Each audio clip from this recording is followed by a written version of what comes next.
Hi friends, నమస్తే. ఎలా ఉన్నారు అందరూ? ఐ హోప్స్ అందరూ బాగున్నారు అనుకుంటాను. ఈరోజు నేను పప్పుతో సాంబార్తో కాంబినేషన్ ఆలూ ఫ్రై చాలా ఈజీగా టేస్టీగా చేసుకుందామా.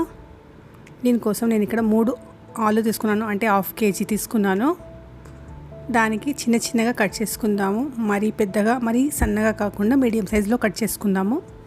నేను ఆల్రెడీ ఆలు కడిగేసి పొట్టు తీసి పెట్టుకున్నాను. పొట్టు తీసి వాటర్లో వేసి పెడితే నల్లబడాయండి. ఇప్పుడు మొత్తం అన్నీ కట్ చేసి ఒక సైడ్ పెట్టేసుకుంటాను. తర్వాత గ్యాస్ పైన ఒక కడాయి పెట్టేద్దాము.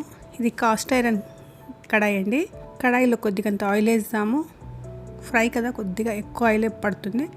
దాంట్లో జీలకర్ర ఆవాలు వేసాను. జీలకర్ర ఆవాలు చిటపటలాడేటప్పుడు కరివేపాకు 2 ఎండుమిరపకాయలు వేసేసుకుందాము. ఒక 30 సెకండ్స్ ఫ్రై చేసిన తర్వాత ఆలు వేసేస్తామండి. ఇప్పుడు ఆలు వేసి మంచిగా ఫ్రై చేసుకుందాము. ఆలు పైన ఒక బ్రౌన్ కోటింగ్ రావాలి అంతవరకు ఫ్రై చేసుకుందాము. ఫ్లేమ్ ఫుల్ పెట్టుకుందామండి. ఫుల్ ఫ్లేమ్ పెట్టుకుంటే ఆలు పైన కోటింగ్ బాగా వస్తుంది, క్రిస్పీగా కూడా ఉంటాయి. ఇలా మధ్య మధ్యలో కలుపుతూనే ఉందాము, లేకుంటే ఆలు తొందరగా అంటుకుంటాయి కదా.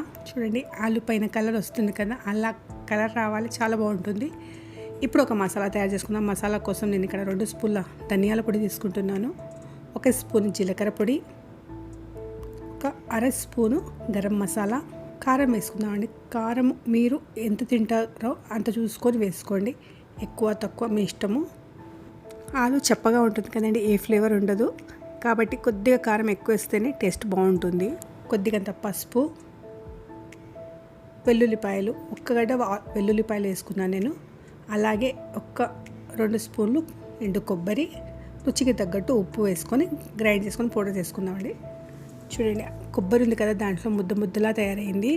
ఆలు ఆల్మోస్ట్ 50 to 60% ఉడికిందండి. ఇప్పుడు ఇలా ఉడికిన ఆలులో మనం ఇప్పుడు మసాలా వేసేసుకుందాము. మసాలా వేసి ఇంకో 30% ఆలు ఈ మసాలాతో ఉడికిపోతే ఆలు మసాలా 2 మంచిగా కలిసిపోతాయి. ఆలులో ఆ మసాలా టేస్ట్ కూడా వచ్చేస్తుంది. ఇలా కలుపుతూ ఉందాం, లేకుంటే మసాలా అడగంటుకుంటుంది. ఈ కర్రీ నాన్ స్టిక్లో చాలా బాగుంటుందండి, అస్సలు అంటుకోకుండా బాగుంటుంది. చూడండి, ఒక 4-5 మినిట్స్ తర్వాత ఇలా ఆలు చెక్ చేస్తే ఆలు మంచిగా ఉడికిపోయాయి. మన కర్రీ రెడీ అయింది. ఇప్పుడు లాస్ట్లో దీంట్లో కొత్తిమీర వేసేద్దాము. ఇది పప్పుతో సాంబార్తో అంచుకు తినడానికి చాలా బాగుంటుంది. తప్పకుండా ట్రై చేయండి. ఇష్టమైతే ఒక లైక్ చేయండి. ఇంతవరకు సబ్స్క్రైబ్ చేసుకోలేదంటే సబ్స్క్రైబ్ చేసుకోవడం కూడా అస్సలు మర్చిపోకండి. సబ్స్క్రైబ్ పక్కన ఒక బెల్ బటన్ ఉంటుంది, దాన్ని ప్రెస్ చేస్తే ఆల్ అని వస్తుంది. ఆల్ ప్రెస్ చేస్తే నేను చేసే ప్రతి వీడియో నోటిఫికేషన్ మీకు అప్ టు డేట్ వస్తూ ఉంటుంది. అందరికన్నా ముందు మీరు నా వీడియో చూడొచ్చు. తప్పకుండా ట్రై చేయండి. ఎలా అనిపించిందో చెప్పడం అసలు మర్చిపోకండి. మీరు అనుకుంటున్నారా ఆలూ ఫ్రై ఎవరికి రాదని?